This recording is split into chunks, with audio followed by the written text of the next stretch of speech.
Another day, another dollar. Welcome back to Shorebelly Farmer.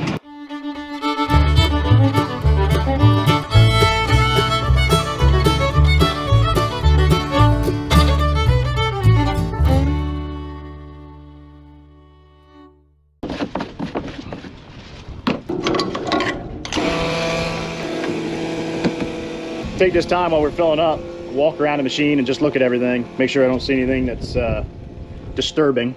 Walk along, spin bearings. Everything looks okay. No grinding, no slop. Hey, by the way, welcome to the weekend, everybody. So how many of you have seen the Fast and the Furious movies? I mean, they're up to, I don't know, a dozen of them now. And I think they're like at the Fast and Furious nursing home edition. I mean, they're drifting their wheelchairs around. I don't know, stuff's gotten crazy with that stuff. Anyway, I remember when that movie first came out, the joke was, well, the more stickers you have, the more horsepower you have. And that's kind of true in this situation. Now, this sticker, this one doesn't add horsepower. It just makes you look better. That would be our Shorebilly Farmer sticker. But these two did. These two stickers added horsepower. This is farm focused. Look for a link in the description. And calibratedpower.com. No link because it's calibrated power. You see it. Why put a link there? Okay, anyway, I reached out to Ben at Farm Focused. He'll be the person you talk to. He's the owner of the company. He's the one that answers the phone most of the time. Not gonna say all the time, but most of the time. And when you have questions about diesel tuning, he's the one you're gonna talk to all the time. That man right there has been tuning diesel tractors for about a decade, and he has partnered with Calibrated Power. Those are the guys that are actually the software engineers and the in-depth diesel mechanic gurus, kind of like Bunky the Bearded Wonder on our combine. That's how they are on diesel engines. They're the ones that are actually going to be putting their fingers in the software for your tractor. I've been running their software now for about a week, just playing around in the drier fields with our big discs, and man, what a difference and how smooth it runs. It is fantastic. I needed a few more ponies in this tractor because our Landau is a little bit too big for this size tractor when we get into softer ground, and we couldn't pull it fast enough to do an appropriate job. So I contacted Ben at Farm Focused to get us a programmer, and this is what the programmer looks like. Doesn't look much more different than like an OBD2 scanner. The way this works is that programmer plugs into a diagnostic port somewhere on the tractor. Most of today's tractors are up in the cab. Some of them might be outside, I don't know. But this one plugs in up in the cab. I plug that programmer in. I download my file off of this tractor, my ECU file, the program that actually tells the engine what to do and how to do it. Send that to them. They modify it to my specifications, what I'd like to do as far as horsepower, torque, or fuel economy, whatever. They modify it to what I want, and then they send me that file back. And the way they modify it, they will not do anything that is unsafe. They don't want to harm your equipment, and they don't want to harm their reputation, because I've looked them up. I research everything, you know that. There's dozens of places all over the world that do this. Some good, some not so good, but these are some of the good ones. I've been using this tune for a little bit, just trying everything out, making sure I was comfortable with it, and it's flawless. I mean, it is absolutely flawless. So there's nothing else really to say other than let's get in the field and prove it to you. I'm going to do kind of a demonstration on this tuning software that I got for this tractor. What I like about engine tuning and what Farm Focused along with Calibrated Power is doing is they are using your original ECU. They are using all the original parameters. All they're doing is basically increasing the horsepower of the engine up to the next series. Why I like using the original ECU is, hold that thought. City Moore, you kill him, we chill him. Anyway, so using the original ECU, I'm using all the original safety nets that the software engineers and the engine manufacturer originally put in place. So yes, I'm dumping more fuel in, but the engine knows about it. So by doing that, it is able to compensate for variations to keep the engine safe. You know, as you work the engine harder, heat is going to rise. Your torque demand goes up, and the software knows about it, and it's making changes while I'm driving to make sure the engine stays safe. And it will compensate for things, fuel ratio, fuel-air ratios, boost pressures. All of that are still being controlled by the original ECU. They have modules. You could just get this box that you plug in between your engine control unit, the computer that controls the engine, plug it in between it and your injectors, and essentially it just dumps more fuel into the engine. The problem with that is the engine, the computer that controls it, doesn't know that more fuel is being introduced. Yes, you are creating more power, but the engine doesn't know it's doing that. So it's not compensating for those things. So if it runs into an issue, good luck. It's a $30,000 engine. I don't think I want to take it on chance. That's why I decided to go with this.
So what we're going to do, I have the original file back into this tractor, the original 235 PTO horsepower file. We are going to start right here. This is the longest pass I can make in this field with these discs. I'm going to start my stopwatch here.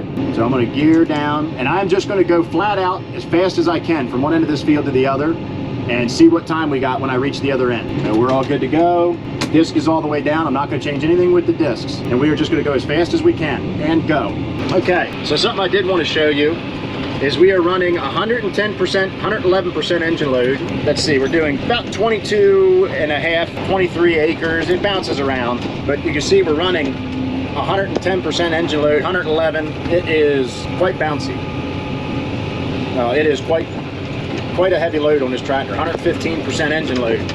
And our work rate's not too bad. Our fuel usage, we're half a gallon per acre, which that's pretty good. I don't know that you're gonna get much better than that, but we're really working this tractor. I'm gonna have to downshift. All right, I unmounted the camera so you guys can see this. We're coming up on the end of our first pass, and we're at 4 minutes, and I'm gonna stop it right as I would start to make my turn. So now, all right, 4 minutes and 11 seconds. So we're at 4 minutes, 11 seconds. So now I'm going to take some time and I'm going to show you this process. It's very simple. So now what we're going to do is we're going to program the tractor using this guy right here. Very simple, very easy to do. Here's the plug. I'm going to plug it right in while I'm here in the field. This whole process takes about 7 minutes. So we'll turn the engine off. And here's what it's going to do. It says work, go into it, writing. Yes, I want to write the ECU with the new code. Now, here's where I could choose. They gave me 4 different files, well, 3. T8300, T8330, T8360. Let's just go straight for the big boy. We're going to do T8360. And again, this just plugs in this tractor. It's just the diagnostic port right here is where it plugs into. Writing is in progress. It tells you the file number that it's putting in, the file name. Now, the email they sent me had this exact same file in it. Writing ECU complete. And there you go. And all you gotta do, unplug this. I've been setting this back here just for now. We've got the big load in the tractor now. Now we're gonna go to the other end of the field and see how long it takes. This is exact same length, same ground. I'm literally 20 feet from the pass we just made. So we're gonna head back that way and see how long it takes. Let's get the stopwatch going, get the discs all the way down, and start. There we go. I mean, right off the bat, it's a night and day difference. Shifting it now is like a NASCAR. I shouldn't say that. Shifting it now is like a NASCAR. I mean, you hit the button and boom, it's gone. Hit the button, boom, it's gone. I mean, I can see a huge difference. Before, when I was going through the gears, the engine was struggling to maintain. And now this thing is just absolutely running away with it. We are now doing 26.1, 26.2 acres an hour, 26.3, 26.4. I mean, it's steady getting it. Our engine load, we are at 97% now, and our fuel usage is the same. So we are doing more work using the same amount of fuel. That's the best way to look at it. So you can see our other pass right there on the screen. Right here was our other pass. And this is the pass we're on right now. So, we're only one pass over. The ground will be the same. So there's the end of our last pass right there. So what's that? 20 seconds off from one end of the field to the other. There's where we started the pass, the first pass. So we are 20 seconds off running across the field. That adds up. Why increase the horsepower in your tractor? Maybe you don't need to. Well, even if you don't need to, you can increase the power a little bit so that way you could gear up to the next gear and throttle back. Every time that you throttle back, that is less stress on the engine, okay? In terms of RPM, think of it this way. This engine turns up 2,000 RPM. Let's say I'm running 2,000 RPM across the field all day, every day. Well, that's 2,000 revolutions per minute times 60 minutes. How many revolutions is that? Come on, do the math. So that equates to 120,000 revolutions per hour. So let's say we bump up our horsepower a little bit and we can go to the next gear and drop that throttle back. Let's say we can drop it back to 1,800 revolutions per minute. So now the engine's not spinning as fast, but we're producing the same amount of power as we were previously. Well, look at how many revolutions you saved. That's 200 revolutions per minute that you're no longer running the engine through. Those 200 revolutions per minute equate to 12,000 revolutions per hour. Why does that matter? Well, that's just in an hour. Imagine what it is for day after day after day when you're running this tractor for 10, 12, 14 hours a day. How many revolutions that takes off of the engine? How many revolutions that saves your bearings, your gears, your rods, pistons going up and down, the linings in the cylinder, all of that goes under less stress. All of it is now taking on less wear because it's not moving as much. Okay, so it does pay off to have a little bit extra horsepower when you don't even really need it. You just can gear up and throttle back a little bit. This New Holland is at the very bottom of the horsepower level. There is nothing different about this engine and that transmission to the T8 410, which is over 100 horsepower more. Oh, it's 150 horsepower more than this. The turbochargers, the injectors, the cooling system, the oil capacity, everything is identical. The 18-speed transmission that's in this tractor, you can get it all the way up to the series. So they are designed to handle the power. Well, what's the deal? Why do that and have this tractor only have 235 horsepower? Well, money. You know, most farmers, they can't afford the big tractor. They don't really need that high horsepower tractor. So that tractor off the lot cost $50,000 to $70,000, maybe $100,000 more than this one, but they're identical. Rather than me trading this tractor in to get a higher horsepower tractor and it costing my pocket $40,000 to $50,000 more, even on the used market, why not spend a couple $1,000s with this company and basically get the identical tractor to a T8 360? So we've added 100 horsepower to this tractor, and I've been running that tune, no issues whatsoever. There goes Eugene Clanton.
So I was just riding along and I told you these tractors are smarter than I am. This thing started beeping, hollering, carrying on.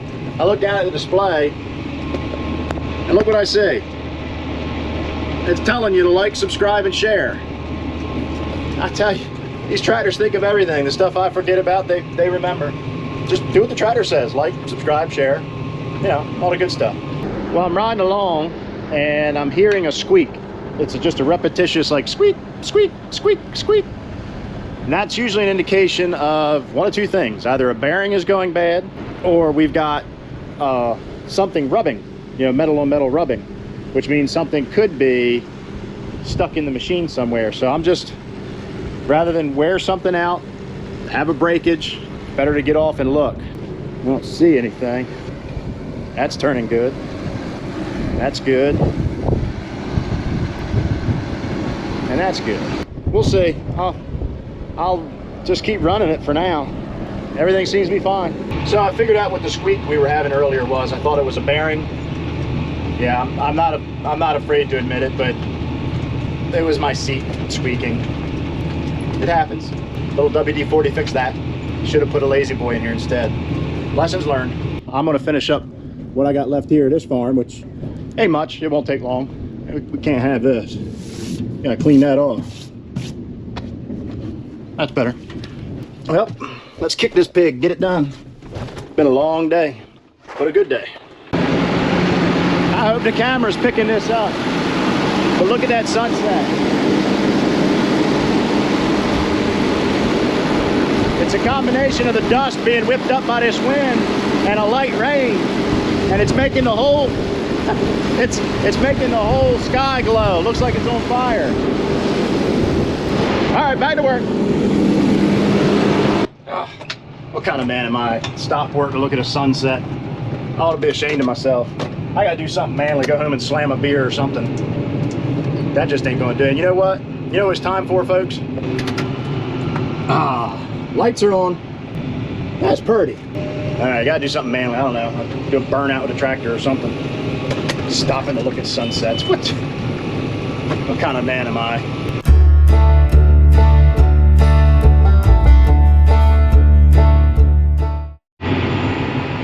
Well, that's gonna do it for us.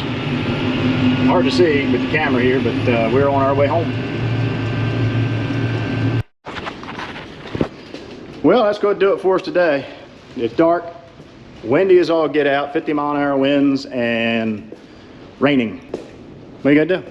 But we did get our field done. It's not gonna rain enough to bother anything. That could be planted into probably around 9:30, 10 o'clock tomorrow morning. And while Eugene's planting that field, I'll be off disking one of mine.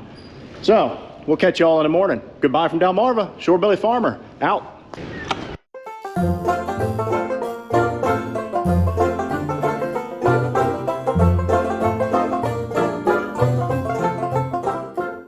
Well, enough talking. Back to disky.